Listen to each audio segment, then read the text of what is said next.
So, hey guys, welcome to my new movie review. Today I'm going to be telling you about a film called I Think I Love My Wife. It is a film directed by Chris Rock. Chris Rock, the stand up comedian, Chris Rock, the actor. He's also written a lot of his own material, and I think he's co written scripts for films that haven't exactly been his, but maybe he starred in them or had a cameo in them. But this is a film that Chris Rock did direct himself. Though I guess it is a remake of like a French film, I believe, from the early 70s. But this is Chris Rock's own take on this story that wasn't even called I Think I Love My Wife when it was first made. I think it had a completely different title. I think it was called like Chloe in the Afternoon or something like that. But anyway, back to this film. And another let's see if I can get this out. Another film that some of you might recognize as far as the title goes. I don't know how much of you have actually seen this, but he also directed the film Top Five recently. Pretty new film. I think it came out in December of 2014. But back to this film, and I Think I Love My Wife. It's about a businessman who is basically unhappy with his marriage. He's happy with the wife he has. He's happy with the children that he has. They're healthy. They're beautiful kids. They're very successful for the age that they're at, but he's just very bored. He's not very happy with his sex life. He's not happy with his intimacy with his wife. She kind of seems like she's blowing him off a lot. So basically, throughout the course of the film, it's about this man really trying to figure out how to reignite his marriage and really add a new spark to everything and just find a way to basically make the marriage better than it is. And another thing that kind of complicates this is a girl from Chris Rock's past that he really didn't have a romantic relationship with, but he was very much attracted to her in the past, and he's very attracted to her to this day. She's played by Kerry Washington. I think she was a girlfriend of a close friend of his, and even back when she was dating this friend of his, he was very attracted to her back then. And so, in a way, she's not really his girlfriend in the movie, but they get very close. She sees him a lot at his workplace. She herself is trying to get into a business job of some kind, and basically wants to use Chris Rock as a reference because he's the successful businessman. I think a bank investment firm or something like that.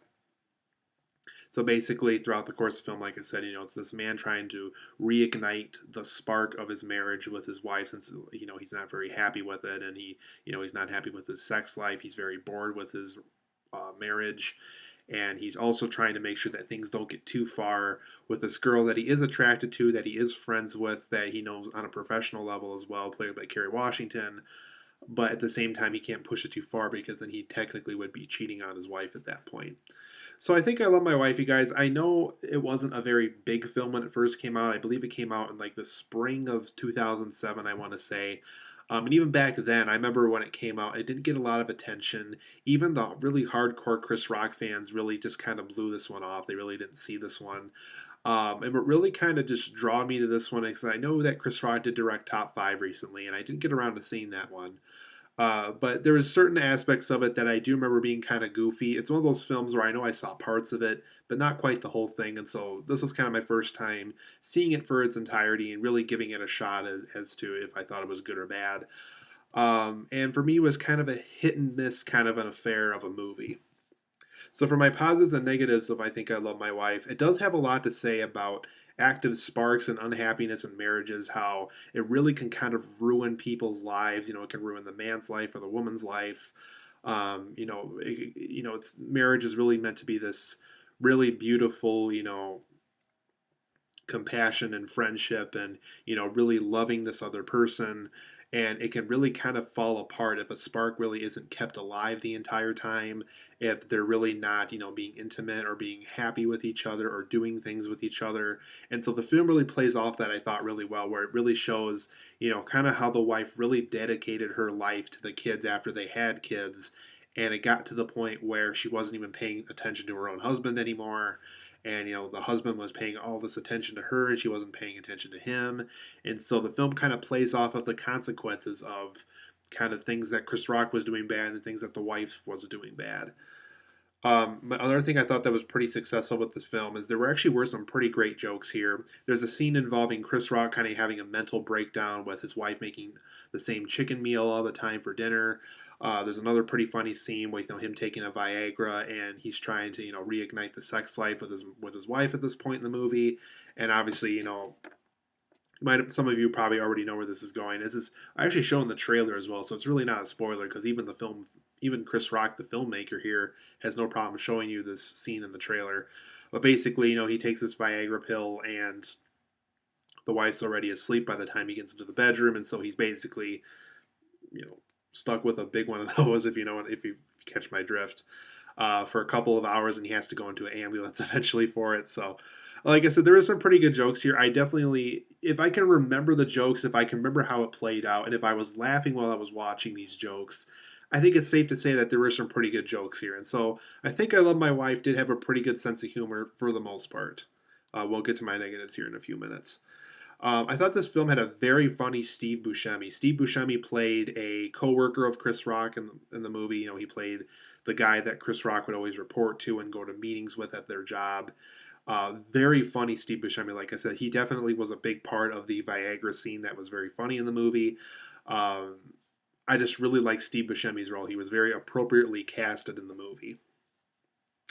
And even though I've always thought Kerry Washington was a very attractive actress, she's a very hot woman in this movie. I mean, she really, whatever they did with, however they dressed her up, however they got her ready for this movie, man, she was on fire in this movie. She really, really was attractive. She really, kind of like what Chris Rock's character was going throughout the movie. You really can't resist her. She's just so gorgeous. And so they really did a good job, really making sure she looked really beautiful and really irresistible, and really made the whole thing with, Chris Rock trying to make things better with the marriage really kind of more challenging for him in a way. I also thought the film had a very funny take on, male fantasies and women's fantasies at times. There's scenes throughout the movie where Chris Rock is like on a train or on a bus or at the office or at lunch break or at his lunch break somewhere, and he's looking at all these women in the room, and he's thinking, if he was married to that person, how long would it last? If he was in a relationship with this person, how long would that last? If he had a one night stand with that person, how would that go? So kind of his little funny thoughts he had while those scenes were going on, I thought were pretty funny for the most part. Now for my negatives of this film, because like I said, I think I Love My Wife isn't exactly a good film. One really big negative I had, in fact, this scene alone kind of made me go from liking the movie to kind of not liking the movie in a way. It had a very bad musical-like ending to the movie. Basically, everything was consistent in tone until about the last 10 minutes. Then the film turns into this unnecessary musical that really just kind of slaps you in the face and really doesn't get anything resolved by the end of the movie. And it really kind of made me mad in a way. Another negative I had with the movie is there were some pretty flat jokes for the most part, and it's really sad because, like I said, even though there were some pretty funny jokes, like I mentioned in my positives, there are a lot of scenes here where they just try too hard to be funny, and as a result, some of these jokes in this film do fall a little flat. But like I said, there is some good jokes, and they're definitely spread out throughout the movie.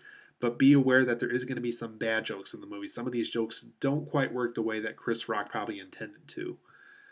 Another thing that happens throughout the movie is there's a lot of slow mo effects throughout the film. Specifically when Chris Rock's character is drinking or doing a drug, or definitely something where it kind of slows down his actions in a way. I don't understand. It's used as an effect. It's used to represent that he's getting drunk or getting high or doing something that he shouldn't be doing. But there's some points in the movie where he does it just to do it, and on sometimes in the movie it doesn't make sense when he does it, and that's kind of a major downside because he's using what could have been a really interesting effect for those scenes, which worked for those scenes, but on the scenes where he doesn't need it, it really is kind of annoying, and I feel like he's using it just to use it. And I don't know what happened in the editing room during that time during the post production, but I felt like he was using it just to use it, and it really felt annoying after a while. And because the ending is so bad, it does kind of backstab its own messages. It really could have turned into a very daring, very unique kind of movie, but unfortunately, because the film does end on like as a bad musical, it does kind of backstab its own messages, and it really doesn't get anything accomplished. And like I said, it could have gone a very daring direction, a very interesting direction, even for a comedy, but it just backstabs itself and just ends in a bad musical. And I don't understand why Chris Rock wanted to end the film the way he did. however the thinking process they used to wrap up this film, I did not like how they chose to wrap it up. Overall, I am going to give I Think I Love My Wife a 7.5 out of 10. That is mostly because there were some pretty good jokes here. We do have a very funny Steve Buscemi performance. We have a very attractive performance from Kerry Washington. I liked the male fantasies in the movie. I liked the female fantasies in the movie. I thought they worked on a comedic level. And like I said earlier, I think the film does have a lot to say about active sparks in marriages and a lot about unhappiness in marriages. But like I said, that musical ending, the flat jokes, the useless slow mo effects, and sometimes it does backstab its own messages, which is a huge letdown for the movie. So like I said, I think I Love My Wife is about a 7.5 out of 10 for me. I thought it was okay. I think this is an okay rental, like from iTunes or from Redbox if they ever offer it. But for the most part, unless if you're a huge Chris Rock fan, you really have no reason to see this. Like I said, I just saw this out of curiosity because I remember seeing parts of it, not the whole thing. I think it's an okay film. I think it has some very funny jokes. Don't get me wrong, but it also has some very flat jokes. So if you want to see the film, just rent it. I wouldn't buy it. I think I Love My Wife is an okay film.